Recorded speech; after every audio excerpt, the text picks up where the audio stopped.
Hey, fifth grade, we're going to finish up Jeremy Thatcher. Here's chapter 13, Nothing You Love Is Lost. It was Miss Priest, the librarian. She wore a crown of daisies in her hair. She stared at Jeremy, and he saw something terrible in her eyes, fierce and sad and angry all at the same time. "Greetings, Thatcher," she said. "Did you bring the teeth?" Jeremy nodded and held up the bag. Then, thinking that Miss Priest might not be able to see him in the darkness, he whispered, "Yes." "And the skins?" "Yes, and the eggshells." Miss Priest murmured her approval and then turned to Tiamat and made a deep curtsy. "And how are you tonight, milady?" To Jeremy's astonishment, Tiamat raised her head and shot a line of flame 15 feet into the sky. "Indeed," said Miss Priest. She sounded impressed. She turned to Jeremy and whispered, "You have done well." "Thank you." For a moment, no one said anything else. Finally, Jeremy asked, "What happens next?" "You may go home if you wish," Miss Priest replied. "Your job is finished." Jeremy looked at her in shock. Just like that? It was over? He handed his dragon to a strange woman on a dark corner, and that was the end of it? "I don't want to go home," he said. "Then if you are feeling brave, you may come with me." Jeremy swallowed. He wasn't feeling brave at all, but neither did he feel like just letting go of Tiamat. "Where are we going?" "To a place you've already been." She pressed a finger to his lips, warning him to silence. "Careful, Hatcher," she whispered. "This is a strange night, and words have more power than you think. Even under the best circumstances, try not to use them unnecessarily." Jeremy nodded. "Turn off your flashlight." He did as she asked. Miss Priest took his hand and led him into the darkness. The mist was damp against his face. It wove around the trunks of the trees, gleaming silver in the moonlight. The night was oddly silent, as if the darkness were swallowing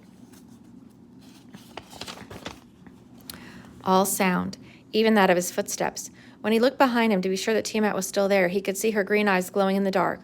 "No need to look," she informed him. "You can tell if I'm here." Jeremy nodded. Even if she couldn't see the gesture, he knew she would sense his response. After a while, he could see a light through the fog. As they drew closer, Jeremy saw that it came from the magic shop. But the store was not sitting at the end of a street, as he had first seen it. It was in a forest clearing. Jeremy swallowed nervously. The door swung open as they approached. Miss Priest entered first. Jeremy followed. Tiamat came last, tucking her wings against her sides. When Jeremy turned to watch, he had a sense that the door was stretching itself to let her pass. He blinked, and she was in. The hoot of an owl made him look back to the back of the store. "Greetings," said Mr. Elves. He shuffled across the floor, stopping in front of Tiamat, who took up the most of the available space. He examined the dragon for a few moments, then turned to Jeremy and said, "It appears you have done a good job." "Thank you." "What is her spoken name?" "Tiamat." Mr. Elves snorted. "The Queen of the Universe. Well, her line always did have a streak of vanity." "Of course, that's not her real name. She can't tell you that." Jeremy felt a twinge of jealousy. Did the old man know her real name? Mr. Elves turned to Miss Priest. She had moved to one of the counters, where she was unrolling the skins Jeremy had brought. "How is that coming?" he asked. "It will be ready," said Miss Priest, without looking up. "You'd best see to your part." Muttering to himself, Mr. Elves gestured to the dragon and then shuffled out of the room. Folding her wings and putting in her side so she could get around the counter, Tiamat followed. Jeremy stared after her, but Miss Priest put a hand on his shoulder. "Stay here," she whispered. Jeremy jumped. He had thought she was still at the counter. When Miss Priest saw that he wasn't going to argue, she returned to her work. After a bit, Jeremy walked over to see what she was doing. As he watched, she began matching the teeth he had brought with some pieces of dark wood. "Why are you doing that?" "I'm going to make a gate." She picked up one of the teeth and inserted it into a notch that had been carved in the end of one of the sticks. "You may help if you wish," she said without looking at him. Jeremy thought he caught a hint of challenge in her voice. He hesitated. Helping her build a gate to send Tiamat to another world felt a little like helping her weave a rope for his own hanging. But it was better than standing around and feeling helpless. "What do I do?" he asked. Miss Priest picked up one of the sticks. It was about as long as her index finger and slightly thinner than a pencil. "See this notch?" she said, pointing on one end of the stick. "You slide the tooth in like this." As she spoke, she inserted a small tooth in the stick. The tooth, which was wide at the base, tapered to a wicked point. The base fit snugly into the notch. At first, Jeremy thought the combination of stick and tooth looked like a little spear. Then he noticed the hole drilled in through the other end of the stick, and decided the whole thing looked more like a big needle. "You try," said Miss Priest. Jeremy picked up one of the smaller teeth. But when he tried to slide it into the stick, his hand slipped and he jabbed the tooth into his own palm. It disappeared into the flesh. Crying out, he pressed his thumb against the wound to stop the bleeding. That was an interesting thing to do, said Miss Priest. We'll have to check to make sure we still have enough. Jeremy watched her spread the remaining sticks and teeth across the counter. Wasn't she going to offer him a bandage or something? Miss Priest matched the sticks to the teeth. Good, she said. We have just the right number. What about this? Asked Jeremy, moving his thumb to show her his cut. Miss Priest looked at him. What about it? Jeremy glanced at his hand. The wound was gone. All that remained to show what happened was a smear of drying blood and a short white line where the tooth had entered his skin. Done, said Miss Priest, setting the last tooth into the last stick, though I can't say you were much help. Despite the chiding words, her face was still and calm. She reached for one of the skins. As she spread it in front of her, she turned over her right hand. In the center of her palm, Jeremy saw a white line that looked exactly like the new mark in his own hand. He blinked, but when he started to ask her about it, Miss Priest shook her head and placed a finger against her lips. She tipped her head toward the back of the shop where Mr. Elves had gone, then shook it once more. Each gesture was small and silent. Jeremy's head swirled with the sense of secrets within secrets. He felt trapped between powers that he didn't understand. Miss Priest turned her hand away from him, pulling a bit of eggshell from the box. She used its sharp edge to cut the skin in a spiral shape. You see, she said, as she threaded the strip of the skin through one of the needles they had made. Shell, skin, and tooth all work together. They are all supposed to go back to her world. Nothing should remain here. I don't want Tiamat to go back, said Jeremy suddenly. I want her to stay here with me. Miss Priest laughed. It was not a horrible laugh at all. What a terrible idea, she said. Why do you want her to stay? Because I love her. I don't want to lose her. Miss Priest reached out and took his chin in her hand. She looked into his eyes. You silly boy, she said. Nothing you love is lost. Not really. Things, people, they always go away, sooner or later.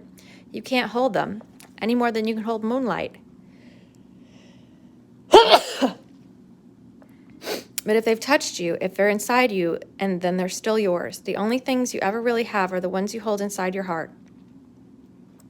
She turned away from him and lowered her head. Then she crossed her hands over her chest and whispered, Full moon's light to wake the egg, full moon's light to hatch it. Midsummer night will break your heart, All Hallows' Eve may patch it. Jeremy recognized the poem. It was the one he had recited on the night he hatched the egg. Or is it? It seems different somehow. Before he could work out what had changed, Mr. Elves came back. It's nearly time, he said softly. Jeremy looked at his watch. 5 minutes till midnight. Where's Tiamat? He asked. Mr. Elves nodded toward the back of the shop, but when Jeremy started in that direction, the old man put out a hand to stop him. I have to tell her goodbye, said Jeremy. Mr. Elves shook his head. You can't go back there. But I didn't tell her goodbye. I didn't tell her I love her. Before Mr. Elves could refuse him again, Miss Priest put her hand on the old man's arm. Let the boy in, she said. The old man snorted, but shrugged. Jeremy passed beyond the curtain into a place unlike anything he had ever seen before. The walls, if they were walls, seemed to have made of nothing but mist. A dim light suffused the area. In the middle crouched Tiamat. She looked frightened.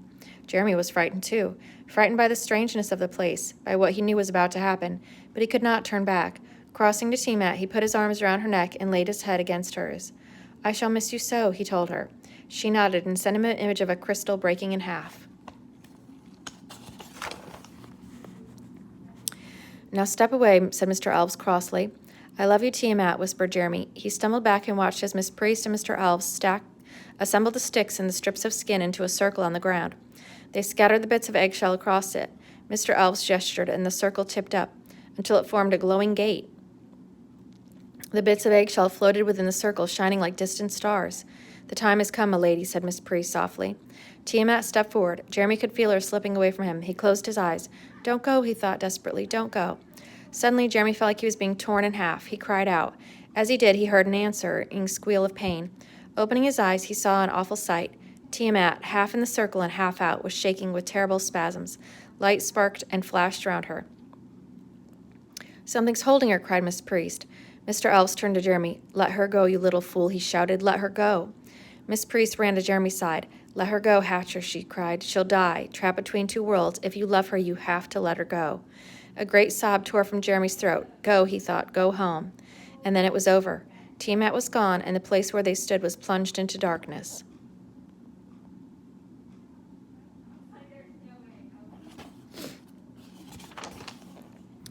Miss Priest wrapped Jeremy in her cloak and guided him back into the shop.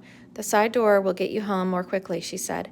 Then, bending close to his ear, she whispered, "Be brave, Dragon Hatcher. Nothing you love is ever really lost." Jeremy barely realized he left the shop until he found himself only a few blocks from home.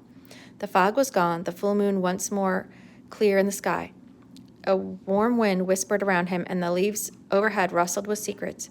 Jeremy didn't listen. Moaning, he stumbled to a tree and pressed his head against it. Tiamat was gone.